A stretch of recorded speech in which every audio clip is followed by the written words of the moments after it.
ಓಂ ನಮೋ ಭಗವತೆ ವಾಸುದೇವಾಯ. ಮನುಷ್ಯನು ತನ್ನ ಅಚಲವಾದ ನಂಬಿಕೆಯಿಂದಲೇ ನಿರ್ಮಿತನಾಗಿದ್ದಾನೆ. ಅವನು ತನ್ನ ಹೃದಯದ ಅಂತರಾಳದಲ್ಲಿ ಯಾವ ವಿಷಯವನ್ನು ನಂಬುತ್ತಾನೋ, ಯಾವುದನ್ನು ಸತ್ಯವೆಂದು ಒಪ್ಪಿಕೊಳ್ಳುತ್ತಾನೋ, ಕಾಲಕ್ರಮೇಣ ಆ ವ್ಯಕ್ತಿಯೇ ಅದಾಗಿಬಿಡುತ್ತಾನೆ. ನಮಸ್ಕಾರ. ಕೃಷ್ಣ ಸಂದೇಶ ಚಾನೆಲ್ಗೆ ನಿಮ್ಮೆಲ್ಲರಿಗೂ ಆತ್ಮೀಯ ಮತ್ತು ಹೃದಯಪೂರ್ವಕ ಸ್ವಾಗತ. ಪ್ರೀತಿಯ ವೀಕ್ಷಕರೇ, ಭಗವಂತ ಶ್ರೀಕೃಷ್ಣನು ಮಹಾಭಾರತದ ರಣರಂಗದಲ್ಲಿ ಜಗತ್ತಿಗೆ ನೀಡಿದ ಪರಮಜ್ಞಾನವೇ ಭಗವದ್ಗೀತೆ. ಈ ದಿವ್ಯ ಸಂದೇಶಗಳು ಕೇವಲ ಇತಿಹಾಸದ ಕಥೆಗಳಲ್ಲ, ಅವು ನಮ್ಮ ಇಂದಿನ ಬದುಕಿಗೂ ಅತ್ಯಂತ ಪ್ರಾಯೋಗಿಕ ಮತ್ತು ಆಳವಾದ ಸತ್ಯಗಳಾಗಿವೆ. ನಮ್ಮ ಜೀವನದ ಪ್ರತಿದಿನದ ಸವಾಲುಗಳನ್ನು ಹೇಗೆ ಎದುರಿಸಬೇಕು, ಸಂಬಂಧಗಳ ಜಟಿಲತೆಯನ್ನು ಹೇಗೆ ನಿಭಾಯಿಸಬೇಕು ಮತ್ತು ಸದಾ ಶಾಂತಿ ಹಾಗೂ ಸಂತೋಷದಿಂದ ಹೇಗೆ ಬದುಕಬೇಕು ಎಂಬುದರ ಕುರಿತು ಶ್ರೀಕೃಷ್ಣ ಪರಮಾತ್ಮನ ಅಮೂಲ್ಯವಾದ ದಿವ್ಯವಾಣಿಯನ್ನು ಈ ದಿನ ನಾವು ವಿವರಿಸಲಿದ್ದೇವೆ. ನಿಮ್ಮ ಜೀವನವನ್ನು ಧರ್ಮದ ಮಾರ್ಗದಲ್ಲಿ ಸದ್ಭಾವನೆಯ ನೆಲೆಯಲ್ಲಿ ಮುನ್ನಡೆಸಲು ಸಹಾಯ ಮಾಡುವ ಈ ಜ್ಞಾನದ ಅಮೃತವನ್ನು ಮನಸ್ಸಿನ ಶಾಂತಿಯಿಂದ ಕೇಳಿ. ಪ್ರೀತಿಯ ಬಂಧುಗಳೇ, ಮನುಷ್ಯನಿಗೆ ಎರಡನೆಯ ಅವಕಾಶಗಳು ಬದುಕಿನಲ್ಲಿ ದೊರೆತಾಗ ಹಿಂದಿನ ತಪ್ಪುಗಳನ್ನೇ ಮತ್ತೆ ಪುನರಾವರ್ತಿಸುವ ಅರಿವಿಲ್ಲದ ದೋಷವನ್ನು ನೀವು ಎಂದಿಗೂ ಮಾಡಬೇಡಿ. ಹಿಂದೆ ಆದ ಘಟನೆಗಳಿಂದ ಪಾಠವನ್ನು ಕಲಿತು ವರ್ತಮಾನದಲ್ಲಿ ಪ್ರಜ್ಞೆಯಿಂದ ಎಚ್ಚರಿಕೆಯಿಂದ ಮುನ್ನಡೆಯಬೇಕು. ಕೃಷ್ಣ ಪರಮಾತ್ಮನು ಈ ಜಗತ್ತಿಗೆ ಒಂದು ಮಾರ್ಗದರ್ಶನ ನೀಡುತ್ತಾನೆ. ಮೊದಲನೆಯದಾಗಿ, ಒಂದು ವ್ಯಕ್ತಿಗೆ ಕೇವಲ ಶಿಕ್ಷಣ ಸಿಕ್ಕರೆ ಸಾಲದು, ಶಿಕ್ಷಣಕ್ಕಿಂತಲೂ ಮುಂಚೆಯೇ ಆತನಿಗೆ ಸಂಸ್ಕಾರಗಳ ಅರಿವು ಆಗಿರಬೇಕು. ಎರಡನೆಯದಾಗಿ, ಒಂದು ವ್ಯವಹಾರವನ್ನು ಅಂದರೆ ವ್ಯಾಪಾರವನ್ನು ಪ್ರಾರಂಭಿಸುವ ಮೊದಲು ಆ ವ್ಯಕ್ತಿಯಲ್ಲಿ ಸದ್ವರ್ತನೆ ಮತ್ತು ಸನ್ನಡತೆ ಇರಬೇಕು. ಮೂರನೆಯಾಗಿ, ನಾವು ಈ ಲೋಕ ಪರಮಾತ್ಮನನ್ನು ಆರಾಧಿಸುವುದಕ್ಕಿಂತಲೂ ಮುಂಚೆ ನಮ್ಮ ಕಣ್ಣೆದುರಿಗಿರುವ ನಮ್ಮ ತಂದೆ ತಾಯಿಗಳನ್ನು ಗುರುತಿಸಿ ಅವರಿಗೆ ತಲೆಬಾಗಿ ಗೌರವವನ್ನು ನೀಡುವ ಮನಸ್ಸು ಇರಬೇಕು. ಈ ಮೂರು ಪ್ರಮುಖ ವಿಷಯಗಳನ್ನು ಅರಿತುಕೊಂಡು ಅದರಂತೆ ಬದುಕಿನಲ್ಲಿ ನಡೆದರೆ ನಿಮ್ಮ ಜೀವನದಲ್ಲಿ ಯಾವುದೇ ದೊಡ್ಡ ಕಷ್ಟಗಳು, ಅಡೆತಡೆಗಳು ಬರುವುದಿಲ್ಲ. ಪ್ರೀತಿಯ ಸಹೋದರರೇ, ನಾವು ಕಾಲದ ಪ್ರವಾಹದ ಮೇಲೆ ಅಥವಾ ನಮ್ಮ ಅಲ್ಪ ಅದೃಷ್ಟದ ಮೇಲೆ ಅತಿಯಾದ ಗರ್ವವನ್ನು ಅಥವಾ ಅಹಂಕಾರವನ್ನು ಎಂದಿಗೂ ತೋರಬಾರದು. ಏಕೆಂದರೆ ಈ ಜೀವನದ ನಿಯಮ ಅದೆಷ್ಟೊಂದು ಅದ್ಭುತವಾಗಿದೆ ಎಂದರೆ, ಯಾರ ದಿನಗಳು ಬಹಳ ಕೆಟ್ಟದಾಗಿವೆಯೋ, ಯಾರು ಕಷ್ಟಗಳ ಕತ್ತಲಲ್ಲಿ ಮುಳುಗಿದ್ದಾರೆಯೋ ಅವರಿಗಾಗಿಯೂ ಒಂದು ಶುಭೋದಯವು ಖಂಡಿತವಾಗಿ ಮೂಡಿಬರುತ್ತದೆ. ಕಠಿಣ ಪರಿಸ್ಥಿತಿಗಳು ಶಾಶ್ವತವಾಗಿ ಉಳಿಯುವುದಿಲ್ಲ. ಬದಲಾವಣೆ ಎಂಬುದು ಸೂರ್ಯನಂತೆ ಸತ್ಯ. ಸಂಬಂಧಗಳ ಸ್ವರೂಪದ ಬಗ್ಗೆ ಶ್ರೀಕೃಷ್ಣರು ಹೇಳುತ್ತಾರೆ. ಒಂದು ವೇಳೆ ನೀವು ನಿಮ್ಮ ಸ್ವಾರ್ಥದ ಉದ್ದೇಶದಿಂದ ಕೇವಲ ಲಾಭಕ್ಕಾಗಿ ಸಂಬಂಧಗಳನ್ನು ಕಟ್ಟಲು ಎಷ್ಟೇ ಪ್ರಯತ್ನಿಸಿರಿ, ಆ ಬಂಧನಗಳು ಎಂದಿಗೂ ಉಳಿಯುವುದಿಲ್ಲ. ಆದರೆ ಒಂದು ವೇಳೆ ನೀವು ಶುದ್ಧ ಪ್ರೀತಿಯಿಂದ, ವಿಶ್ವಾಸದಿಂದ ಸಂಬಂಧಗಳನ್ನು ನಿರ್ಮಿಸಿದರೆ, ಅವುಗಳನ್ನು ಎಷ್ಟೇ ಪ್ರಯತ್ನಿಸಿ ಮುರಿಯಲು ಯತ್ನಿಸಿದರೂ ಆ ಬಂಧನಗಳು ಎಂದಿಗೂ ಮುರಿಯುವುದಿಲ್ಲ. ನಿಜವಾದ ಸಂಬಂಧಗಳು ರಕ್ತದಿಂದಲ್ಲ, ವಿಶ್ವಾಸದಿಂದ ರೂಪುಗೊಳ್ಳುತ್ತವೆ. ಕೃಷ್ಣನು ಅರ್ಜುನನಿಗೆ ಹೇಳಿದಂತೆ, ನಮ್ಮ ಪ್ರತಿಯೊಬ್ಬರ ಜೀವನವೂ ಒಂದು ಮಹಾಭಾರತ ರಣರಂಗದಂತೆ ಇದೆ. ಈ ಯುದ್ಧಭೂಮಿಯಲ್ಲಿ ನಾವು ಬೇರೆ ಯಾರಿಗಾಗಿ ಕಾಯದೆ ನೀವೇ ಶ್ರೀಕೃಷ್ಣನಾಗಬೇಕು ಮತ್ತು ನೀವೇ ಅರ್ಜುನನಾಗಬೇಕು. ಇದರರ್ಥ ನೀವು ಪ್ರತಿದಿನವೂ ನಿಮ್ಮ ಜೀವನದ ಸಾರಥಿಯಾಗಿ, ನಿಮ್ಮ ಅಂತರಾತ್ಮವೇ ನಿಮಗೆ ಮಾರ್ಗದರ್ಶಿಯಾಗಿ, ನೀವೇ ಈ ಜೀವನದ ಯುದ್ಧವನ್ನು ಎದುರಿಸಿ ಹೋರಾಡಬೇಕಾಗುತ್ತದೆ. ನಿಮ್ಮ ರಥವನ್ನು ಮುನ್ನಡೆಸುವ ಸಂಪೂರ್ಣ ಜವಾಬ್ದಾರಿ ನಿಮ್ಮದೇ ಆಗಿರುತ್ತದೆ. ಮೌನ, ಸತ್ಯ ಮತ್ತು ಮಾತಿನ ಶಕ್ತಿ. ಪ್ರೀತಿಯ ವೀಕ್ಷಕರೇ, ನಮ್ಮ ಮನಸ್ಸಿನಲ್ಲಿ ಈ ಪ್ರಶ್ನೆ ಮೂಡುತ್ತದೆ: ಸದಾ ಮೌನವಾಗಿರುವುದು ಒಳ್ಳೆಯದೇ? ಕೃಷ್ಣ ಪರಮಾತ್ಮನ ದೃಷ್ಟಿಯಲ್ಲಿ ಇದು ಸರಿಯಲ್ಲ. ಇತಿಹಾಸವೇ ಇದಕ್ಕೆ ಪ್ರಬಲವಾದ ಸಾಕ್ಷಿಯಾಗಿದೆ. ಜಗತ್ತಿನಲ್ಲಿ ಅತಿ ಹೆಚ್ಚು ವಿಪತ್ತುಗಳು, ಕಷ್ಟಗಳು ಮತ್ತು ಅಸಂಖ್ಯಾತ ದುಃಖಗಳು ಬಂದಿರುವುದು ಏಕೆಂದರೆ ಸಮಯ ಬಂದಾಗ ಮನುಷ್ಯರು ಆ ಅನ್ಯಾಯವನ್ನು ವಿರೋಧಿಸಲಿಲ್ಲ. ಅನ್ಯಾಯವನ್ನು ಕಂಡರೂ ಸಹ ಸಜ್ಜನರು ಮೌನವಾಗಿರುತ್ತಾರೆ. ಈ ಮೌನವೇ ಅನೇಕ ವಿಪತ್ತುಗಳಿಗೆ ಕಾರಣವಾಗಿದೆ. ಸತ್ಯದ ಮಹತ್ವದ ಬಗ್ಗೆ ಕೃಷ್ಣರು ಬಹಳ ಆಳವಾಗಿ ಹೇಳುತ್ತಾರೆ. ಸತ್ಯವನ್ನು ಮಾತನಾಡುವುದು, ಸತ್ಯವನ್ನು ಸ್ವೀಕರಿಸುವುದು ಒಂದು ಶಸ್ತ್ರಚಿಕಿತ್ಸೆಯಂತೆ, ಒಂದು ಸರ್ಜರಿಯಂತೆ ಇರುತ್ತದೆ. ಆರಂಭದಲ್ಲಿ ಅದು ನಿಮಗೆ ತೀವ್ರವಾದ ನೋವನ್ನುಂಟು ಮಾಡಬಹುದು, ಆ ನೋವಿನ ಅನುಭವ ಅತಿ ಕಹಿಯಾಗಿರಬಹುದು. ಆದರೆ ಆ ನೋವಿನ ಶಸ್ತ್ರಚಿಕಿತ್ಸೆಯ ನಂತರ ನಿಮಗೆ ದೊರಕುವ ಫಲಿತಾಂಶ ಶಾಶ್ವತ ಸಮಾಧಾನ, ದೊಡ್ಡ ನಿರಾಳತೆ ಮತ್ತು ಶಾಂತಿ. ಆದರೆ ಸುಳ್ಳು ಹಾಗಲ್ಲ. ಸುಳ್ಳು ಒಂದು ತಾತ್ಕಾಲಿಕ ನೋವು ನಿವಾರಕದಂತೆ ಕೆಲಸ ಮಾಡುತ್ತದೆ. ಅದು ನಿಮಗೆ ಸ್ವಲ್ಪ ಸಮಯದ ಮಟ್ಟಿಗೆ ಸಮಾಧಾನವನ್ನು ನೀಡಿದರೂ ಅದರ ಅಡ್ಡಪರಿಣಾಮಗಳನ್ನು, ಅದರ ದುಷ್ಪರಿಣಾಮಗಳನ್ನು ನೀವು ನಿಮ್ಮ ಇಡೀ ಜೀವಮಾನ ಹೊರಬೇಕಾಗುತ್ತದೆ. ಕಟುವಾದ ಸತ್ಯವು ಕೊನೆಯಲ್ಲಿ ಸುಖವನ್ನು ನೀಡುತ್ತದೆ, ಆದರೆ ಮಧುರ ಸುಳ್ಳು ಕೊನೆಯಲ್ಲಿ ನಾಶವನ್ನು ತರುತ್ತದೆ. ಸತ್ಯಕ್ಕಿಂತಲೂ ಅಪಾಯಕಾರಿ ಇನ್ನೊಂದಿದೆ. ಅದೇ ಚುಚ್ಚುಮಾತು, ಚಾಡಿಮಾತು ಅಥವಾ ಗಲಿ. ಚಾಡಿಮಾತಿನ ಅಂದರೆ ಚುಚ್ಚುಮಾತಿನ ಮೊನೆಯು ಅಷ್ಟು ತೀಕ್ಷ್ಣವಾಗಿರುತ್ತದೆಂದರೆ ಅದು ಕೇವಲ ಹೊರಗಿನವರನ್ನು ಮಾತ್ರವಲ್ಲ, ರಕ್ತ ಸಂಬಂಧಗಳನ್ನೇ ಕತ್ತರಿಸಿ ಹಾಕುವ ಸಾಮರ್ಥ್ಯವನ್ನು ಹೊಂದಿದೆ. ಹಾಗಾಗಿ ನಾವು ಯಾರ ಬಗ್ಗೆಯೂ ಇಲ್ಲಸಲ್ಲದ ಆರೋಪಗಳನ್ನು, ಚಾಡಿಮಾತುಗಳನ್ನು ಆಡುವ ದೊಡ್ಡ ತಪ್ಪು ಮಾಡಬಾರದು. ನಾವು ಮಾತನಾಡುವಾಗ 1000 ಸಲ ಯೋಚಿಸಿ ಮಾತನಾಡಬೇಕು. ವಿಶ್ವಾಸ, ಮುಖವಾಡಗಳು ಮತ್ತು ಆಂತರಿಕ ಸೌಂದರ್ಯ. ಕೃಷ್ಣರು ಹೇಳುತ್ತಾರೆ, ಕೆಲವೊಮ್ಮೆ ಪ್ರಕೃತಿ ಮಾತೆ, ಈ ಸೃಷ್ಟಿಯು ಉದ್ದೇಶಪೂರ್ವಕವಾಗಿಯೇ ನಮ್ಮನ್ನು ಬಹಳ ಕಷ್ಟದ, ಕ್ಲಿಷ್ಟಕರವಾದ ಸಂದರ್ಭಗಳಲ್ಲಿ ತಳ್ಳಿಬಿಡುತ್ತದೆ. ಇದಕ್ಕೆ ಕಾರಣ ಸರಳ: ನಾವು ಕಣ್ಣು ಮುಚ್ಚಿ ನಂಬಿರುವ ಜನರ ಮುಖದ ಮೇಲೆ ಅಂಟಿರುವ ನಕಲಿ ಮುಖವಾಡಗಳನ್ನು ನಾವು ನೋಡಬೇಕು ಮತ್ತು ಅವರ ನಿಜವಾದ ಸ್ವರೂಪವನ್ನು ನಾವು ಅರಿಯಬೇಕು. ಕಠಿಣ ಪರಿಸ್ಥಿತಿಗಳು ಬಂದಾಗ ಮಾತ್ರ ವಿಶ್ವಾಸದ ನೈಜತೆ ಬಯಲಾಗುತ್ತದೆ. ಸಂಬಂಧಗಳು ಕೇವಲ ರಕ್ತದ ಸಂಬಂಧದಿಂದ ಉಂಟಾಗುವುದಿಲ್ಲ, ಅವು ಅಚಲವಾದ ವಿಶ್ವಾಸದಿಂದ ನಿರ್ಮಾಣವಾಗುತ್ತವೆ. ನಿಮ್ಮಲ್ಲಿ ವಿಶ್ವಾಸವಿದ್ದರೆ ಅಪರಿಚಿತರು ಕೂಡ ನಿಮಗೆ ಬಹಳ ಆಪ್ತರಾಗಿ ನಿಮ್ಮವರಾಗಿ ಬಿಡುತ್ತಾರೆ. ಆದರೆ ಒಂದು ವೇಳೆ ವಿಶ್ವಾಸವೇ ಇಲ್ಲದಿದ್ದರೆ ನಿಮ್ಮವರೇ ಸಹ ನಿಮ್ಮನ್ನು ಪರಕೀಯರಂತೆ ದೂರ ಮಾಡಿಬಿಡುತ್ತಾರೆ. ನೀವು ಯಾವುದನ್ನಾದರೂ ಪ್ರೀತಿಸುವುದಾದರೆ ಕೇವಲ ನಿಮ್ಮ ಕರ್ತವ್ಯವನ್ನು, ನಿಮ್ಮ ಕೆಲಸವನ್ನು ಮತ್ತು ಪರಮಾತ್ಮನನ್ನು ಮಾತ್ರ ಪ್ರೀತಿಸಿ. ಏಕೆಂದರೆ ಈ ಇಬ್ಬರು ಅಂಶಗಳು, ನಿಮ್ಮ ಕರ್ತವ್ಯ ಮತ್ತು ಈಶ್ವರ, ನಿಮಗೆ ಎಂದಿಗೂ ಯಾವುದೇ ಕಾರಣಕ್ಕೂ ಮೋಸ ಮಾಡುವುದಿಲ್ಲ. ಯಾವುದೇ ವ್ಯಕ್ತಿಗೆ ಅಗತ್ಯಕ್ಕಿಂತ ಹೆಚ್ಚು ಸಮಯವನ್ನು ಮತ್ತು ಅಗತ್ಯಕ್ಕಿಂತ ಹೆಚ್ಚು ಗೌರವವನ್ನು ನೀವು ಪದೇ ಪದೇ ನೀಡಿದರೆ ಆ ವ್ಯಕ್ತಿಗಳು ನಿಮ್ಮನ್ನು ಗೌರವಿಸುವ ಬದಲು ನಿಮ್ಮ ಮೌಲ್ಯವನ್ನು, ನಿಮ್ಮ ಗೌರವವನ್ನು ಕಡಿಮೆ ಎಂದು, ನೀವು ಫಾಲ್ತು ಎಂದು, ಅಂದರೆ ಕೀಳಾಗಿ ನೋಡಲು ಪ್ರಾರಂಭಿಸುತ್ತಾರೆ. ನಿಮ್ಮ ಸ್ವಾಭಿಮಾನವನ್ನು, ನಿಮ್ಮ ಮೌಲ್ಯವನ್ನು ನೀವು ಸದಾ ಕಾಪಾಡಿಕೊಳ್ಳಬೇಕು. ನಿಮ್ಮನ್ನು ನೋಡಿ ಅಸೂಯೆ ಪಡುವ ಜನರ ಎದುರು ನೀವು ಸದಾ ಸಂತೋಷವಾಗಿರಬೇಕು. ನಿಮ್ಮ ಆಂತರಿಕ ಸಂತೋಷವು ಅವರಿಗೆ ದೊಡ್ಡ ಶಿಕ್ಷೆಯಾಗುತ್ತದೆ. ಏಕೆಂದರೆ ನಿಮ್ಮ ನಿರ್ಮಲವಾದ ಸಂತೋಷವೇ ಅವರನ್ನು ಬದುಕಿರುವಾಗಲೇ ಮಾನಸಿಕವಾಗಿ ಸೋಲಿಸಿಬಿಡುತ್ತದೆ.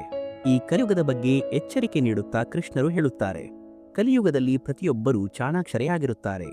ಹಾಗಾಗಿ ಯಾರನ್ನಾದರೂ ಬಹಳ ಒಳ್ಳೆಯವರು, ಸಜ್ಜನರು ಎಂದು ಭಾವಿಸಿ ಮೋಸ ಹೋಗುವಂತಹ ದೊಡ್ಡ ತಪ್ಪುಗಳನ್ನು ನೀವು ಎಂದಿಗೂ ಮಾಡಬೇಡಿ. ಸದಾ ಜಾಗರೂಕರಾಗಿರಿ. ನಿಮ್ಮ ದೇಹವು ಎಷ್ಟೇ ಸುಂದರವಾಗಿದೆಯೋ ಇಲ್ಲವೋ ಎಂಬುದರ ಬಗ್ಗೆ ನೀವು ಚಿಂತಿಸಬೇಡಿ, ಏಕೆಂದರೆ ಹೊರಗಿನ ನೋಟ ಶಾಶ್ವತವಲ್ಲ. ಆದರೆ ನಿಮ್ಮ ಮಾತುಗಳು, ನಿಮ್ಮ ನುಡಿಗಳು ಸದಾ ಸುಂದರವಾಗಿರುವುದು ಬಹಳ ಮುಖ್ಯ.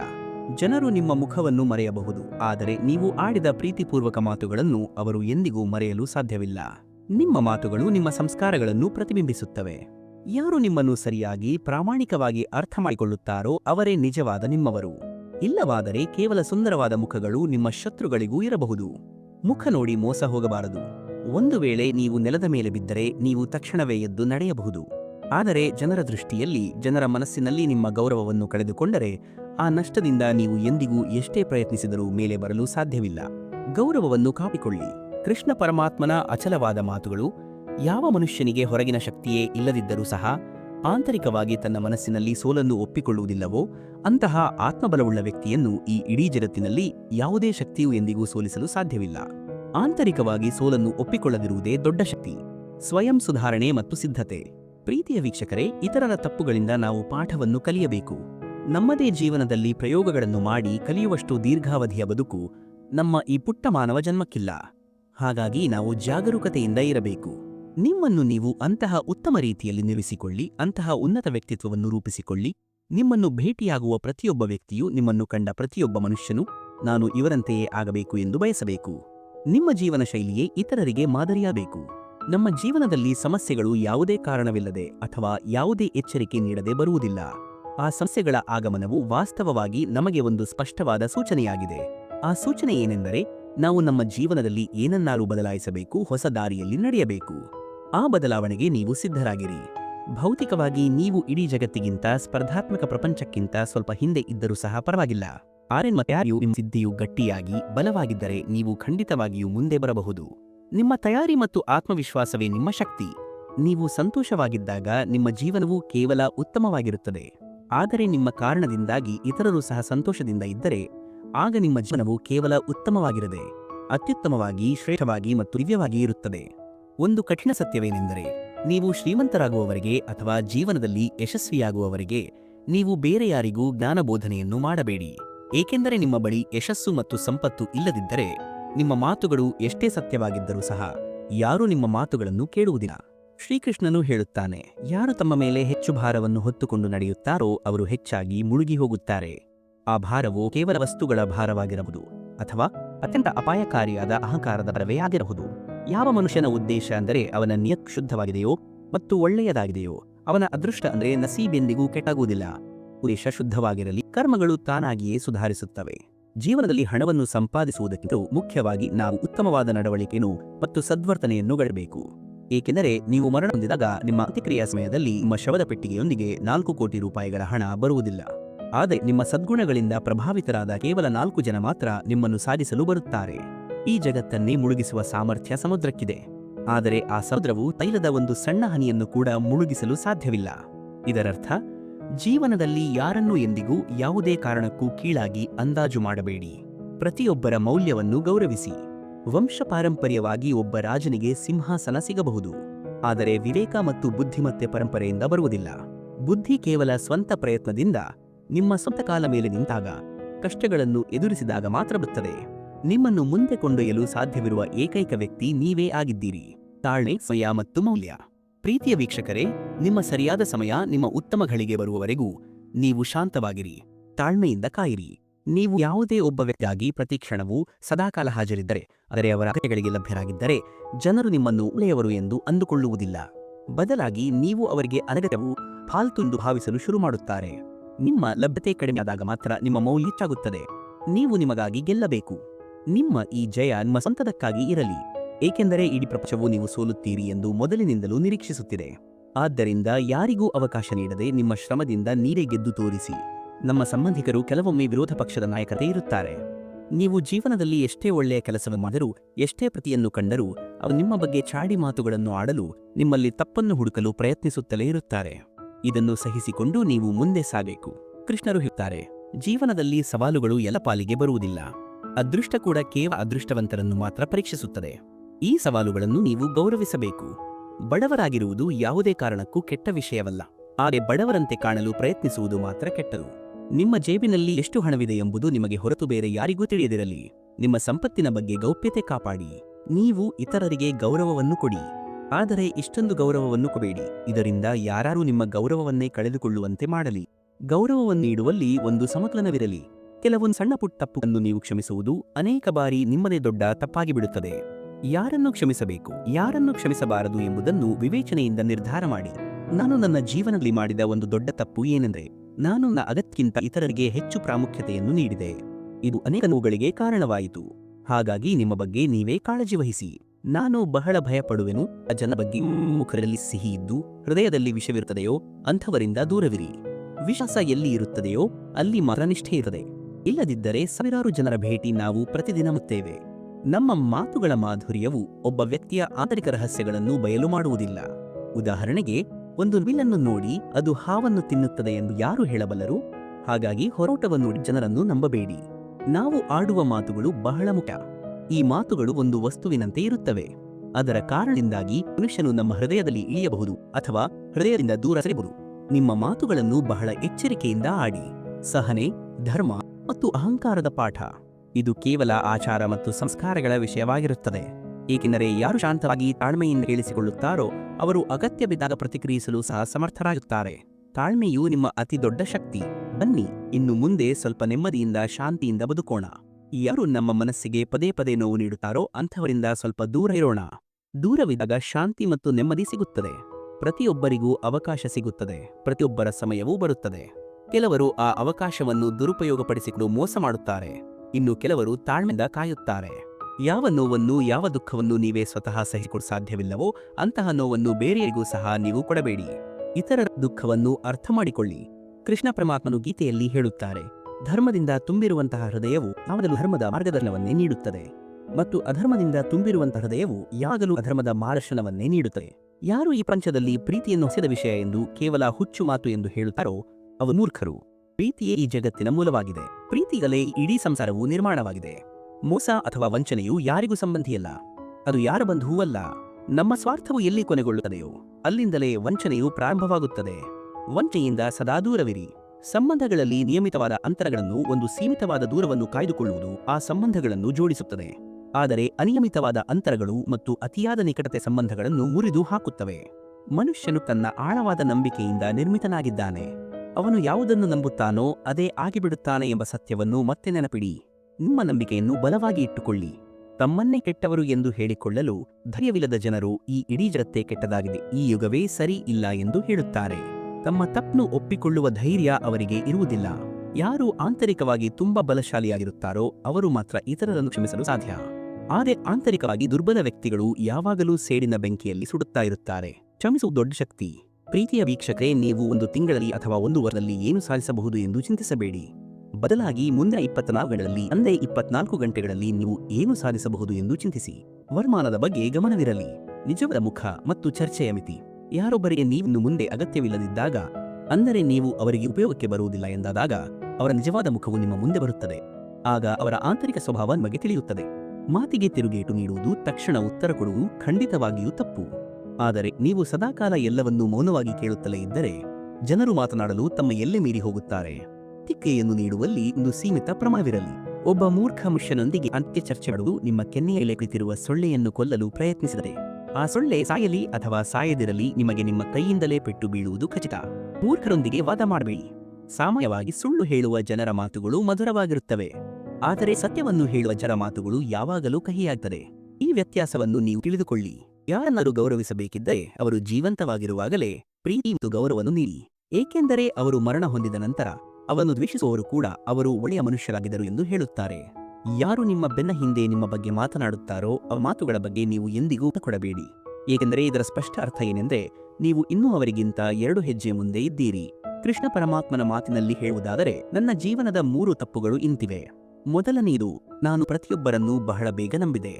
ಎರಡನೆಯದು, ನಾನು ಎಲ್ಲ ಬಗ್ಗೆಯೂ ನನ್ನ ಸ್ವಂತದ ಬಗ್ಗೆ ಕಾಳಜಿ ವಹಿಸುವುದಕ್ಕಿಂತ ಹೆಚ್ಚು ಕಾಳಜಿ ವಹಿಸೆ. ಮೂರನೆಯದು, ನಾನು ಎಂದಿಗೂ ಯಾರಿಗೂ ಮೋಸ ಮಾಡಲಿಲ್ಲ. ಅದೃಷ್ಟ ಮತ್ತು ಜೀವನ ಸಂಗಾತಿ ಇಬ್ಬರೂ ಕೆಲವೊಮ್ಮೆ ನಿಮಗೆ ಬಹಳಷ್ಟು ತೊಂದರೆಯನ್ನು ನೀಡಬಹುದು, ಆದರೆ ಅವರು ಒಮ್ಮೆ ನಿಮಗೆ ಬೆಂಬಲವಾಗಿ ನಿಂತರೆ ನಿಮ್ಮ ಇಡೀ ಜೀವನವೇ ಬದಲಾಗಿ ಹೋಗುತ್ತದೆ. ಜೀವನದ ಸಂತೋಷವನ್ನು ನಿಮ್ಮದೇ ಆದ ರೀತಿಯಲ್ಲಿ ಅನುಭವಿಸಬೇಕು. ಇತರರನ್ನು ಖುಷಿಪಡಿಸುವ ಉದ್ದೇಶದಿಂದ, ಅಂದರೆ ಜನರನ್ನು ಸಂತೋಷಪಡಿಸುವ ಯೋಚನೆಯಲ್ಲಿ ಸಿಂಹವು ಸಹ ಸರ್ಕಸ್ನಲ್ಲಿ ಕುಣಿಯಬೇಕಾಗುತ್ತದೆ. ನಿಮ್ಮ ಸ್ವಾಭಾವಿಕತೆಯನ್ನು ಕಳೆದುಕೊಳ್ಳಬೇಡಿ. ಕೆಲವು ಜನರನ್ನು ನಮ್ಮ ಜೀವನದಿಂದ ದೂರ ಮಾಡುವುದು, ಬಿಟ್ಟು ಬಿಡುವುದು ಅನಿವಾರ್ಯವಾಗುತ್ತದೆ, ಏಕೆಂದರೆ ನಾವು ಅವರನ್ನು ಬಿಡದಿದ್ದರೆ ಅವರು ನಮ್ಮನ್ನು ಎಲ್ಲಕ್ಕೂ ಯೋಗ್ಯರಲ್ಲದಂತೆ ಮಾಡುತ್ತಾರೆ. ಧೈರ್ಯ, ಏಕಾಂತ ಮತ್ತು ಅನುಭವದ ಬೆಲೆ. ಶ್ರೀಕೃಷ್ಣನು ಹೇಳುತ್ತಾನೆ, ಧೀರರಾಗಿರಿ, ತಾಳ್ಮೆಯನ್ನು ಕಳೆದುಕೊಳ್ಳಬೇಡಿ. ಕೆಲವೊಮ್ಮೆ ಜೀವನದಲ್ಲಿ ಅತ್ಯುತ್ತಮವಾದನ್ನು ಪಡೆಯಲು ನಾವು ಅತ್ಯಂತ ಕೆಟ್ಟ ಹಂತದ ಮೂಲಕ ಹೋಗಬೇಕಾಗುತ್ತದೆ. ಪ್ರತಿ ರಾತ್ರಿಯ ಕೊನೆಯಲ್ಲಿ ಸುಂದರವಾದ ನಗು ಕಾದಿರುತ್ತದೆ. ನಿಮ್ಮ ಆರೋಗ್ಯಕ್ಕಾಗಿ ಮಾಡುವ ಯೋಗಾಭ್ಯಾಸ ಮತ್ತು ನಿಮಗೆ ಅಗತ್ಯವಿರುವ ಸಮಯದಲ್ಲಿ ಇತರರು ನೀಡುವ ಸಹಕಾರ, ಈ ಎರಡರಿಂದಲೂ ನಿಮ್ಮ ಜೀವನವು ಆಮೂಲಾಗ್ರವಾಗಿ ಬದಲಾಗುತ್ತದೆ. ನೀವು ಕೆಲವೊಮ್ಮೆ ಒಬ್ಬಂಟಿಯಾಗಿ ನಡೆಯಬೇಕಾಗಿ ಬಂದರೆ ನೀವು ಆ ಏಕಾಂತಕ್ಕೆ ಭಯಪಡಬೇಡಿ, ಏಕೆಂದರೆ ಸ್ಮಶಾನದಲ್ಲಾಗಲಿ, ದೊಡ್ಡ ಪರ್ವತದ ಶಿಖರದಲ್ಲಾಗಲಿ ಅಥವಾ ಸಿಂಹಾಸನದ ಮೇಲಾಗಲಿ ಮನುಷ್ಯನು ಒಬ್ಬಂಟಿಯಾಗಿಯೇ ಇರುತ್ತಾನೆ. ಏಕಾಂತವು ಬಲವನ್ನು ನೀಡುತ್ತದೆ. ಇತರರು ನೀಡುವ ಸಲಹೆಗಳ 100 ಮಾತುಗಳಿಗಿಂತ ನಿಮ್ಮದೇ ಜೀವನದ ಅನುಭವದ ಒಂದು ಪೆಟ್ಟು ಮನುಷ್ಯನನ್ನು ಹೆಚ್ಚು ಬಲಶಾಲಿಯನ್ನಾಗಿ ಮಾಡುತ್ತದೆ. ಅನುಭವವೇ ದೊಡ್ಡ ಪಾಠ. ನೀವು ಏನು ಮಾಡಲು ಬಯಸುತ್ತೀರೋ ಅದನ್ನು ನಿರ್ಭೀತರಾಗಿ ಮಾಡಿ. ಜನರು ಏನು ಹೇಳುತ್ತಾರೆಂದು ಯೋಚಿಸಬೇಡಿ, ಏಕೆಂದರೆ ಏನು ಮಾಡಿದರೂ ಸಹ ಜನರು ಮಾತನಾಡುತ್ತಲೇ ಇರುತ್ತಾರೆ. ಜನರ ಅಭಿಪ್ರಾಯಕ್ಕೆ ಪ್ರಾಮುಖ್ಯತೆ ನೀಡಬೇಡಿ. ಒಂದು ಸಣ್ಣ ಕಥೆ. ಕೊಯ್ಗೆ ಆ ಮೇಣಬತ್ತಿಯ ಒಂದು ಸತ್ಯಲಿದು ಬರುತ್ತದೆ. ಅದನ್ನು ಸೀಳುತ್ತಿದ್ದ, ಅದನ್ನು ಪೂರ್ಣಗೊಳಿಸುತ್ತಿದ್ದ ಆ ಆಹಾರವು ಅದರೊಳಗೆ ಅದರ ಎದೆಯಲ್ಲಿ ಅಡಗಿಸಿಟ್ಟಿದ್ದ ವಸ್ತುವೇ ಆಗಿತ್ತು. ನಿಮ್ಮ ಒಳಗುವವರೇ ನಿಮಗೆ ಹಾನಿ ಮಾಡಬಹುದು. ಕೇವಲ ಇಂದಿನ ಕಠಿಣ ಪರಿಸ್ಥಿತಿಯನ್ನು ನೋಡಿ ಯಾರ ಮುಂದಿನ ಭವಿಷ್ಯವನ್ನು ನಿರ್ಧರಿಸಲು ಸಾಧ್ಯವಿಲ್ಲ, ಏಕೆಂದರೆ ಈ ಸಮಯವು ಬಹಳ ಶಕ್ತಿಶಾಲಿಯಾಗಿದೆ. ಸಣ್ಣ ಸಣ್ಣ ಖರ್ಚುಗಳ ಬಗ್ಗೆ ಯಾವಾಗಲೂ ನೀವು ಎಚ್ಚರದಿಂದಿರಿ, ಏಕೆಂದರೆ ಒಂದು ಸ್ತೂತು ಸಹ ದೊಡ್ಡ ಹಡಗನ್ನೇ ಮುಳುಗಿಸಬಲ್ಲ ಸಾಮರ್ಥ್ಯವನ್ನು ಹೊಂದಿದೆ. ಜೀವನದಲ್ಲಿ ಯಾವುದೇ ವಿಷಯವನ್ನು ನಿರ್ಲಕ್ಷಿಸಬೇಡಿ. ಸಂಬಂಧಗಳ ನಿಜವಾದ ಸೌಂದರ್ಯವು ಕೇವಲ ಮಾತುಗಳಲ್ಲಿ ಅಡಗಿಲ್ಲ, ಒಬ್ಬರಿಗೊಬ್ಬರು ಮಾತುಗಳನ್ನು, ಭಾವನೆಗಳನ್ನು ಅರ್ಥ ಮಾಡಿಕೊಳ್ಳುವುದರಲ್ಲಿ ಅಡಗಿದೆ. ನಿಮ್ಮಂತೆ ಇರುವ ವ್ಯಕ್ತಿಯನ್ನು ನೀವು ಹುಡುಕಲು ಹೋದರೆ ನೀವು ಜೀವನದಲ್ಲಿ ಒಬ್ಬಂಟಿಯಾಗಿ ಇದ್ದುಬಿಡುತ್ತೀರಿ. ಪರಸ್ಪರ ಭಿನ್ನತೆಗಳನ್ನು ಸ್ವೀಕರಿಸಿ. ಈ ಇಂದಿನ ಜಮಾನಲ್ಲಿ ಅತಿಯಾಗಿ ಒಳ್ಳೆಯವರಾಗಿರುವುದು ಕೂಡ ಒಳ್ಳೆಯದಲ್ಲ. ನಿಮ್ಮ ಒಳ್ಳೆಯತನವನ್ನು ದುರುಪಯೋಗಪಡಿಸಿಕೊಳ್ಳುವವರು ಹೆಚ್ಚಿರುತ್ತಾರೆ. ನಿಮ್ಮನ್ನು ಕೆಳಗೆ ಬೀಸುವರು ನಿಮ್ಮ ಸ್ವಂತ ಜನರೇ ಆದರೆ ಮತ್ತೆ ಮೇಲೆ ಏಳಲು ಬಹಳ ಸಮಯ ಬೇಕಾಗುತ್ತದೆ. ಹಾಗೆ ಯಾರನ್ನು ನಂಬಬೇಕು ಎಂಬುದರ ಬಗ್ಗೆ ಎಚ್ಚರವಿರಲಿ. ಈ ಇಂದಿನ ಯುಗದಲ್ಲಿ ಜನರಿಗೆ ನಿಮ್ಮ ಅಗತ್ಯವಿದ್ದ ನಂತರ ಅವರು ನಿಮ್ಮನ್ನು ಗೌರವಿಸುತ್ತಾರೆ. ಸಂತೋಷದ ಸೂತ್ರ ಮತ್ತು ವಿಶ್ವಾಸ. ನೀವು ದುಃಖಿತರಾಗಿರುವುದು ಒಂದು ಅಭ್ಯಾಸವಾಗುವ ಮೊದಲು ಸಂತೋಷವಾಗಿರಲು ಕಲಿಯಿರಿ. ಸಂತೋಷವನ್ನು ನಿಮ್ಮ ಜೀವನದ ಅಭ್ಯಾಸವನ್ನಾಗಿ ಮಾಡಿಕೊಳ್ಳಿ. ಕೆಲವು ಜನರು ನಮ್ಮ ಮನಸ್ಸಿಗೆ ಪ್ರತಿದಿನವೂ ನೋವು ನೀಡುತ್ತಲೇ ಇರುತ್ತಾರೆ, ಆದರೂ ನಾವು ಅವರೊಂದಿಗೆ ಮಾತನಾಡಿ ಸಂತೋಷಪಡುತ್ತೇವೆ. ಇದು ಪ್ರೀತಿ ಮತ್ತು ಕರ್ಮದ ವಿಚಿತ್ರವಾದ ಬಾಂಧವ್ಯ. ಯಾರು ತಮ್ಮ ಆಪ್ತರಿಂದಲೇ ಮೋಸ ಹೋಗಿರುತ್ತಾರೋ, ಅಂದರೆ ಯಾರು ತಮ್ಮದೇ ಜನರಿಂದ ತಿರಸ್ಕರಿಸಲ್ಪಟ್ಟಿರುತ್ತಾರೋ, ಅವರು ಹೃದಯದಿಂದ ಮತ್ತು ಮಾತಿನಿಂದ ತುಂಬಾ ಕಠೋರರಾಗಿ ಬಿಡುತ್ತಾರೆ. ಅವರ ನೋವನ್ನು ನೀವು ಅರ್ಥ ಮಾಡಿಕೊಳ್ಳಿ. ಓ ಕೃಷ್ಣ, ಬೇರೆ ಯಾರೇ ಈ ಲೋಕದಲ್ಲಿ ನನ್ನನ್ನು ನಂಬಲಿ ಅಥವಾ ನಂಬದಿರಲಿ, ಆದರೆ ನನಗೆ ಈ ಅಚಲವಾದ ವಿಶ್ವಾಸವಿದೆ, ನೀವು ನನ್ನೊಂದಿಗಿರುವವರೆಗೂ ನನ್ನ ಬಳಿ ಸಂಪೂರ್ಣವಾದ ಎಲ್ಲವೂ ಇದೆ. ಒಂದು ಮರವು ಅದರ ಕೊಂಬೆಗಳನ್ನು ಕತ್ತರಿಸುವುದರಿಂದ ಒಣಗಿ ಹೋಗುವುದಿಲ್ಲ, ಆ ಮರವು ಯಾವಾಗಲೂ ಅದರ ಬೇರುಗಳನ್ನು ಕತ್ತರಿಸುವುದರಿಂದ ಒಣಗಿ ಹೋಗುತ್ತದೆ. ಅದೇ ರೀತಿ ಮನುಷ್ಯನು ಕೇವಲ ತನ್ನ ಕೆಲಸಗಳಿಂದ ಸೋಲುವುದಿಲ್ಲ, ಬದಲಾಗಿ ಅವನು ತನ್ನ ಸಣ್ಣ ಯೋಚನೆಗಳು ಮತ್ತು ಕೆಟ್ಟ ನಡವಳಿಕೆಯಿಂದ ಸೋಲುತ್ತಾನೆ. ಶ್ರೀಕೃಷ್ಣನು ಘೋಷಿಸುತ್ತಾನೆ, ನಾನು ಎಲ್ಲಾ ಜೀವಿಗಳನ್ನು ಸಮಾನವಾಗಿ ನೋಡುತ್ತೇನೆ.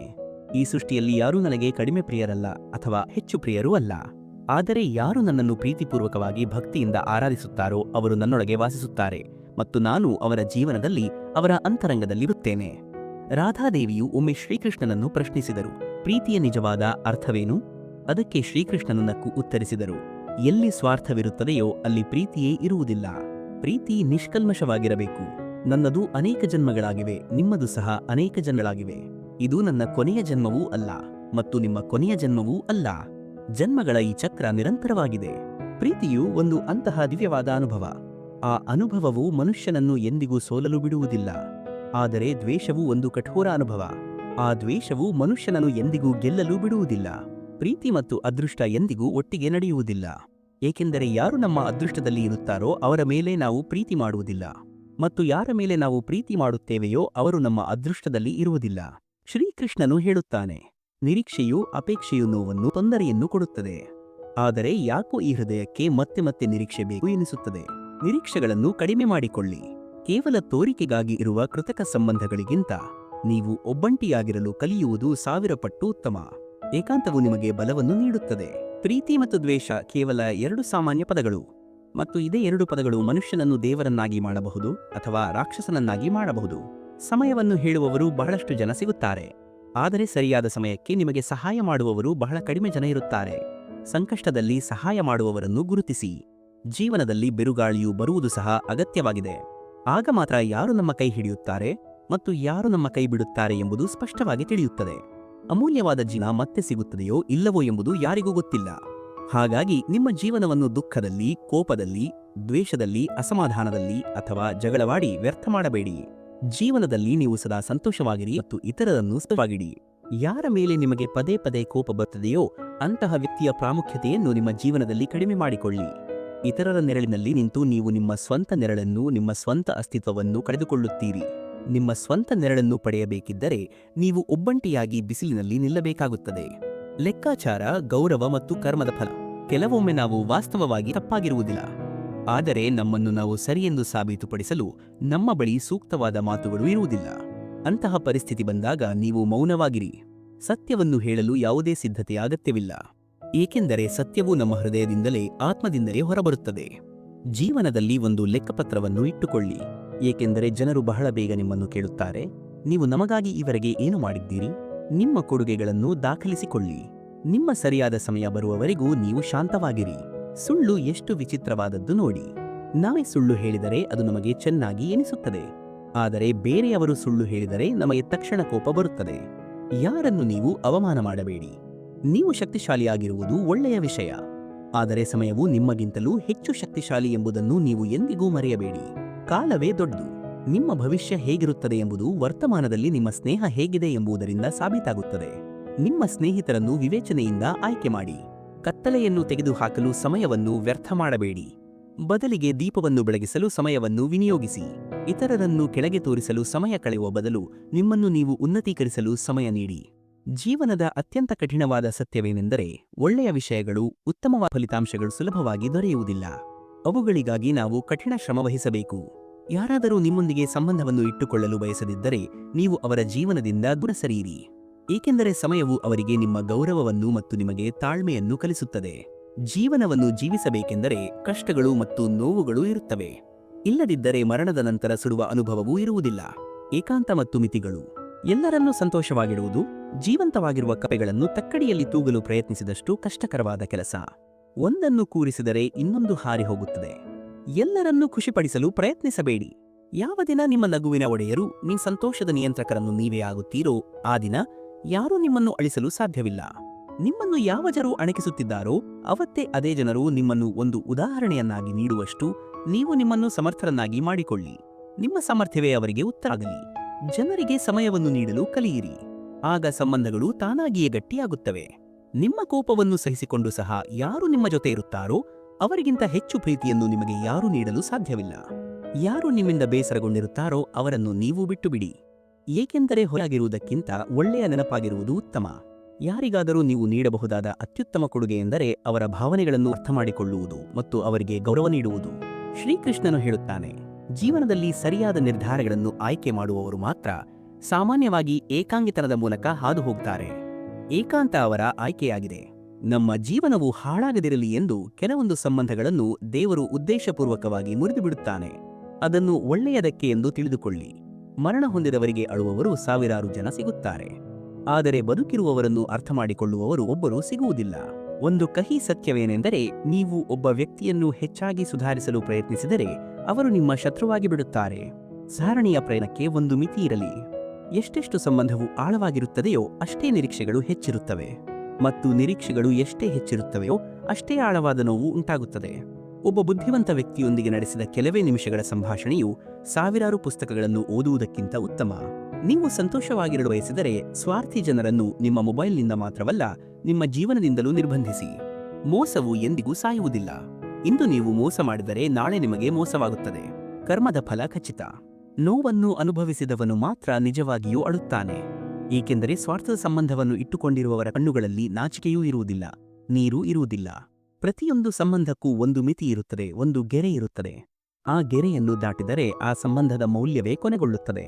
ಶ್ರೀಕೃಷ್ಣನು ಹೇಳುತ್ತಾನೆ, ಯಾವ ಮನುಷ್ಯನ ಸಹವಾಸದಲ್ಲಿ ನಕಾರಾತ್ಮಕ ಜನರು ಇರುತ್ತಾರೋ ಆ ಮನುಷ್ಯನು ತನ್ನ ಗುರಿಯಿಂದ ದಾರಿ ತಪ್ಪುವುದು ಚಿತ.